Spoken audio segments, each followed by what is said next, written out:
अचानक एक बड़ी अजीब सी खबर हमको कल मिली।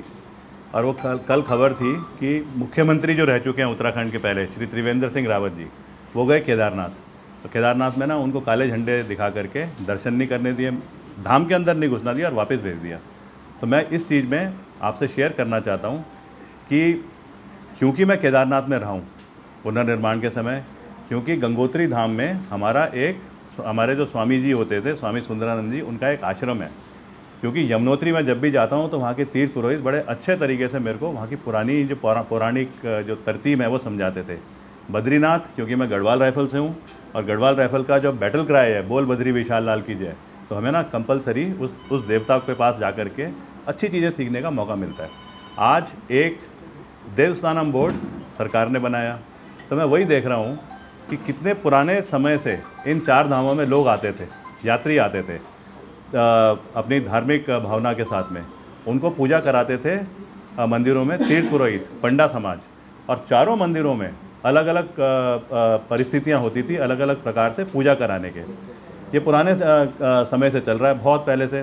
पहले क्या होता था, जब यात्री आते थे, तीर्थ यात्री, तो सड़कें नहीं होती थी, रास्ते में रहने की जगह नहीं थी, बीच में खाने की व्यवस्था नहीं होती थी। तो तीर्थ पुरोहित इन मंदिरों से नीचे आते थे पहाड़ों से, और हरिद्वार और भी जाके जो प्लेन के इलाके हैं वहाँ से अपने अपने जजमानों को लेकर के जाते थे ऊपर दर्शन कराने।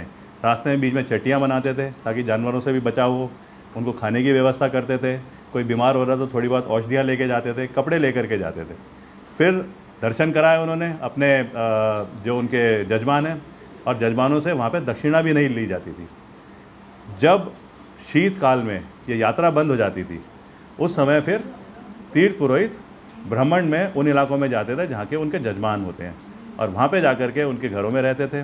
उनको कुछ दक्षिणा भी मिलती थी, और एक बड़ा अच्छा एक तरतीब बन रखी थी। तीर्थ पुरोहित, जजमान और भगवान की आपस में कोऑर्डिनेशन का जो तरीका बनाया गया था, इसी के साथ में जुड़ती थी। तब भी पहाड़ों में रोज़गार की जो सुविधाएं थी, छोटे छोटे होटल होते थे, छोटे छोटे बीच में दुकानें होती थी, वो भी यात्राओं पे निर्भर करती थी। धीरे धीरे करके सिस्टम बढ़ता गया, सुविधाएं बढ़ती गई। अब सब कुछ अगर अच्छे तरीके से चल रहा है तो शायद क्यों ज़रूरत पड़ी पहले तो ये देवस्थानम बोर्ड बनाने की, जो सोच सरकार लेकर के आई, बीजेपी सरकार त्रिवेंद्र सिंह रावत जी के जब वो कार्यकाल में, जिस दिन से देवस्थानम बोर्ड बना है उस दिन से, क्योंकि तीर्थ पुरोहितों से तो पूछा नहीं गया, तो उस दिन से ना उस